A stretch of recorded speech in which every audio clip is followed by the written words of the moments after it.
Eu vou conversar com o Emílio de Souza, que é presidente do PT de São Paulo.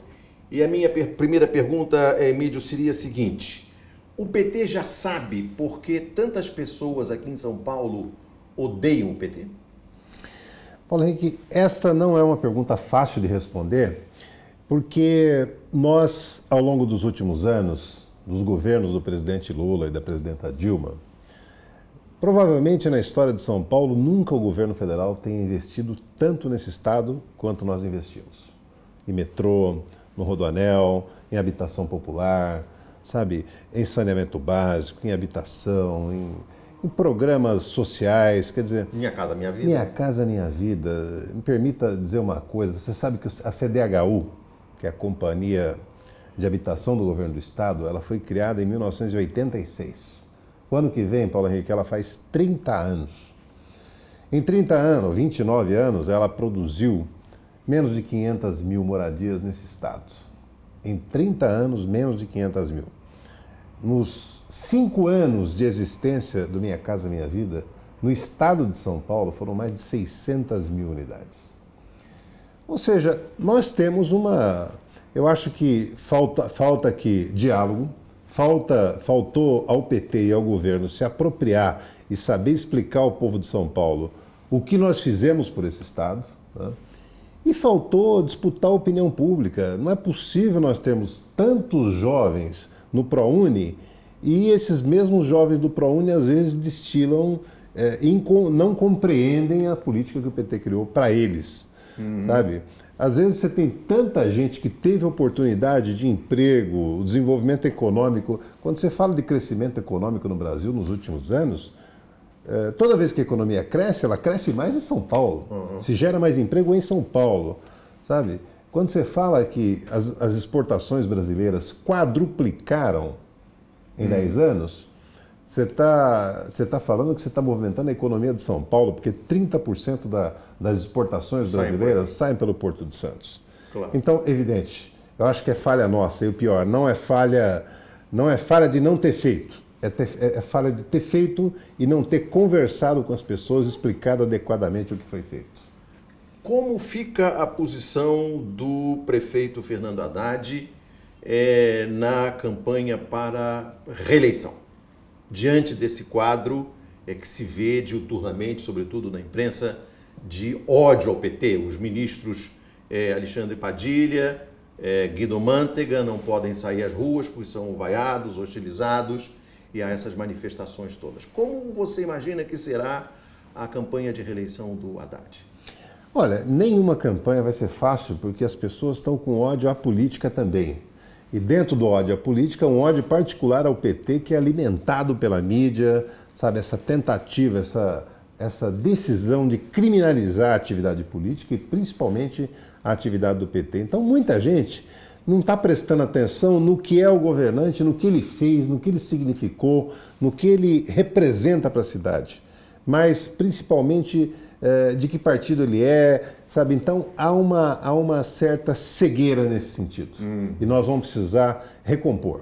Eu acho, vamos lembrar que a eleição, ela não é agora, ela é daqui a 1 ano e meio quase. E até lá será o tempo para mostrar que o Fernando Haddad é um prefeito que, como poucos na história dessa cidade, ele é planejador. Como poucos na história dessa cidade, ele é uma pessoa que não tem qualquer envolvimento com qualquer coisa errada, tem uma prioridade clara na vida dele, é uma pessoa, vamos dizer assim, que não cede aquela política miúda, aquela política pequena. Ele é alguém comprometido com o futuro, com o que há de novo, o que há de bom. Né? Então acho que São Paulo vai ter que optar, se ela quer prosseguir. São Paulo não pode querer ser uma cidade moderna com um prefeito atrasado. Aí eu te pergunto, Emílio, qual é o impacto que pode vir a ter sobre o eleitorado do PT com a candidatura muito provável da Marta Suplicy pelo PSB? Ela também tem um patrimônio eleitoral significativo? Isso não pode desfalcar o patrimônio do Haddad? Eu acho que pode. Eu acho que, assim, eu vejo 3 candidaturas que disputam muito a mesma faixa.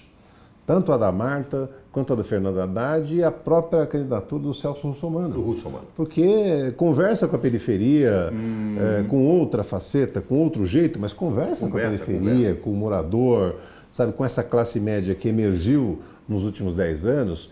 Então, acho que vai ter isso, né? Acho que essas três... Não vejo a Marta como alguém capaz de entrar no eleitorado da classe média, como ela acredita que entrará. Não me parece que a classe média está de bem com ela. Gostou dela sair do PT porque, vamos dizer, festejou a nossa perda, mas não vai adotar. O Leonel Brizola, com quem eu tive algum contato como jornalista, dizia que a política adora a traição e odeia o traidor. Você conhecia? Olha, não conhecia, mas eu nunca vi nada tão atual como essa agora. É muito atual. Mas então a classe média de São Paulo vai votar em quem? Eu acho que vai aguardar a opção do PSDB para ver quem é. E pode... Você tem alguma ideia de quem seria do PSDB? Eu acho que a tendência é ser alguém ali, ou o Bruno Covas, ou o André Matarazzo, que vem se surgindo assim. Fala-se que o Geraldo Alckmin poderia optar pelo secretário Saulo. Né? Que é bem de acordo com a dureza, com esse momento que nós estamos vivendo. Que foi secretário de segurança dele. De qualquer forma, é o seguinte, a classe média também tem os momentos em que se tem alguém que pensa no futuro da cidade, é ela. Então, e quem pensa no futuro dessa cidade, quer dizer, ele sabe que o Fernando Haddad, ninguém teve a coragem de colocar o plano diretor com a prioridade que ele foi capaz de colocar. Claro que colocar o plano diretor não rende dividendos no imediato, mas para o futuro da cidade não há nada mais importante do que isso.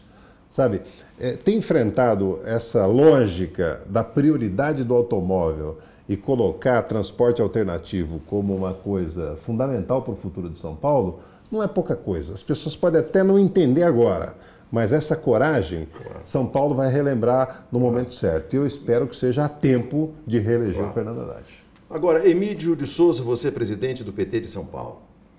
É evidentemente que São Paulo, em qualquer circunstância, teria um papel estratégico fundamental, mas no caso específico das candidaturas do PT, é óbvio que é decisivo. O desempenho do PT, da presidenta Dilma em São Paulo na última eleição, já não foi brilhante. E eu pergunto, como é que o PT se organiza já, desde agora, nesse momento, com todas essas questões que envolvem a busca de um impeachment pela oposição, essa cornucópia, essa produção em série de vazamentos selecionados da Lava Jato? Como é que o PT de São Paulo se organiza ou pensa desde já a eleição de 2018? Como é que São Paulo vai para o grande jogo da eleição presidencial? Pois é. Henrique, eu acho que primeiro nós vamos ter que passar pela eleição de 2016. Note bem que o PT, com todos os problemas, nós governamos em São Paulo 68 cidades, mas são 68 que representam 45% do eleitorado do Estado, moram em cidades governadas pelo PT. E essa posição foi conquistada no auge de um grande ataque ao PT, que foi o julgamento da ação penal 470 em 2012. Quer dizer, a ação penal começou a ser julgada em 2 de agosto de 2012 e concluída, acho que em novembro ou dezembro. Naquele período todo, transcorreu a campanha eleitoral para prefeito e vereador e foi quando o PT conquistou. O presidente do Supremo, àquela altura, o ministro Aires Brito, nomeado pelo presidente Lula, iniciou o julgamento da ação penal 470 2 ou 3 dias antes da eleição do primeiro turno para a prefeitura. Exatamente. Então, aqui no Conversa Fiada, me desculpe, aqui no Conversa Fiada, que é um site um pouco irreverente, nós chamamos ele de o Big Bang de Propriar. Queria de Propriar em Sergipe, ele acertou a hora exata. Na hora em que o povo ia votar no Fernando Haddad, ele começou a julgar. Pois é, eu acho que essas coisas todas elas vão se somando. As pessoas estão percebendo que o ataque ao PT está passando do ponto. Sabe, que o ataque, a tentativa de desmoralizar, desqualificar a presidenta da República está passando do ponto. sabe? Que a tentativa de inventar situações está passando do ponto. Então há um momento em que a verdade vai ter que voltar. O PT reconhece seus erros, mas se tem uma coisa que nós temos muito mais do que erros, são acertos, sabe?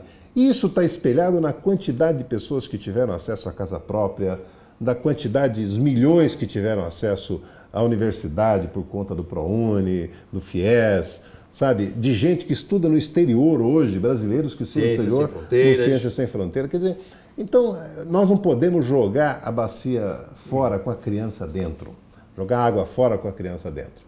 E eu acho que essas questões todas no debate eleitoral, nós estamos em julho de 2015, Paulo Henrique, se você lembrar, há um ano atrás, quando estava para começar a campanha, a situação da presidenta Dilma não era fácil. Mas o transcorrer da campanha, o horário eleitoral, quando ela teve a chance de falar para o país o que estava sendo feito e o que poderia ser feito, o jogo mudou. Ela mudou em 10 dias. Mudou em 10 dias, porque fora do período eleitoral, quem fala é só a mídia. E a mídia com a verdade dela, com as coisas que ela cria, do jeito que ela cria, protegendo alguns, criminalizando outros. Essa é a tentativa, e isso é exatamente o que acontece agora. Qual é, na sua opinião, a tentativa da oposição? O que a oposição quer? A oposição, ela flerta com o golpismo. Sabe, ela flerta ao tentar um processo de impeachment sem base legal, né? Ao tentar antecipar eleições, porque, vamos dizer, ela perdeu 4 eleições seguidas para o PT, 2002, 2006, 2010, 2014, teme perder 2018 com a volta do presidente Lula.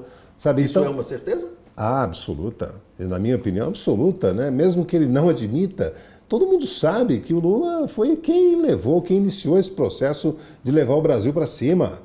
Sabe? Então, as dificuldades que nós estamos atravessando, elas podem ser superadas e o Brasil pode viver de novo um período de 10, 12 anos de crescimento acentuado. E essa direita, ela fala de eleição, mas tem uma coisa que ela não gosta, é eleição.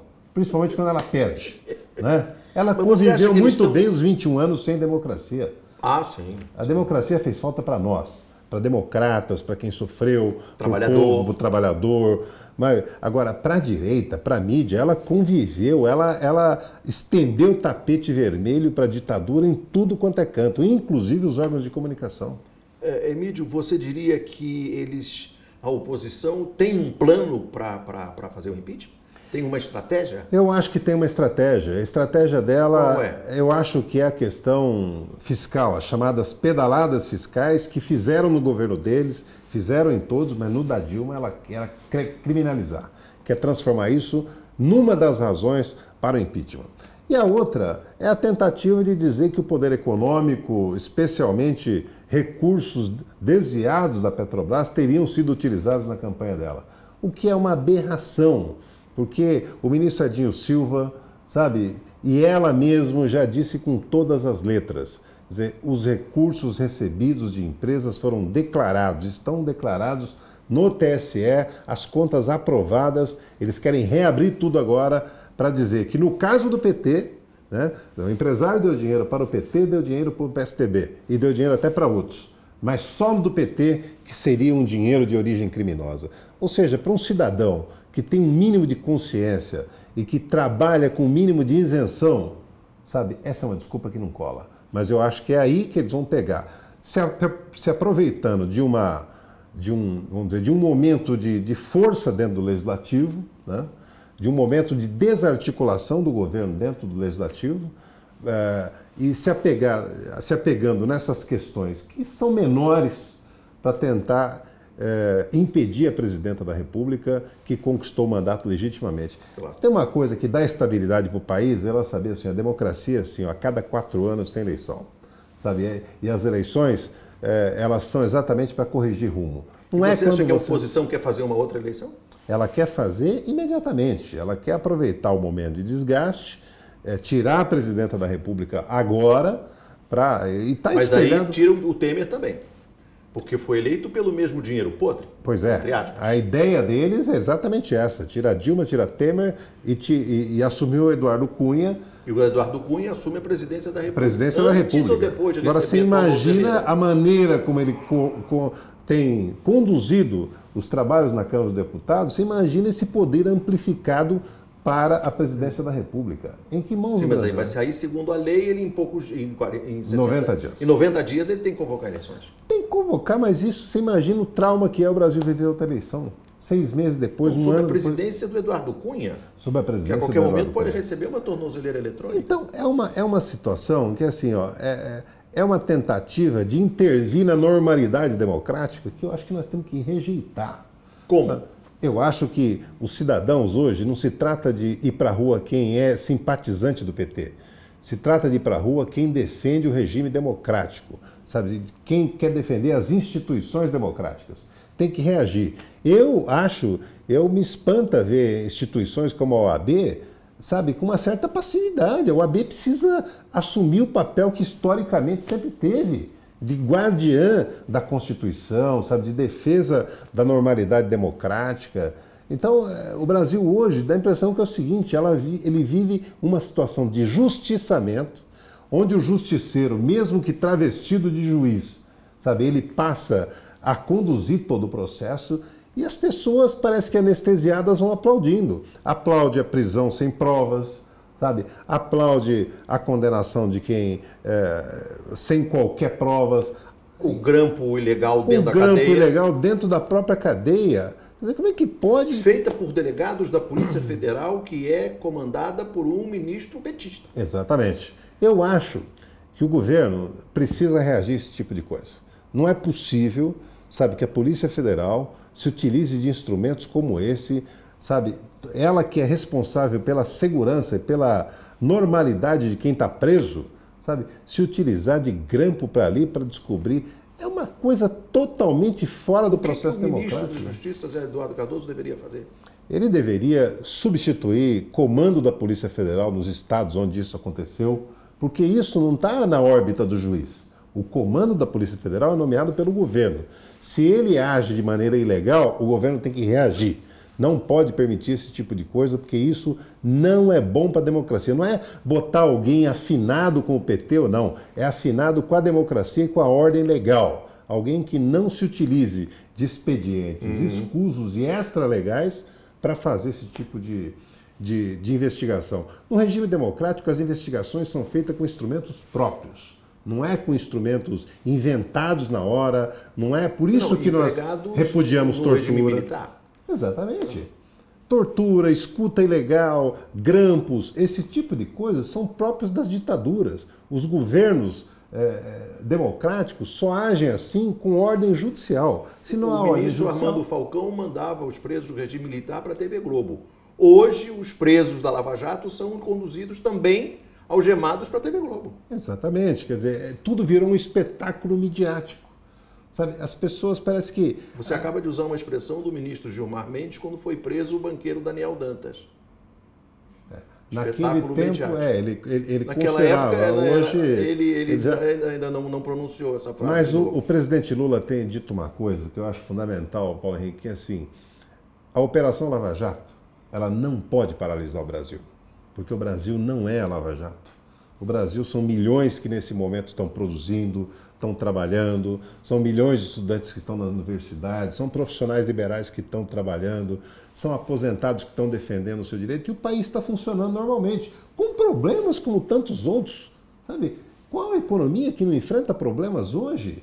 Você olha para a Grécia, vê o país fechado, os aposentados sem ter direito de tirar. O Brasil não está nessa situação. Nós estamos discutindo comparando. A Grécia é do tamanho de Sergipe, desculpe. Como atravessar uma quadra particularmente difícil da situação econômica.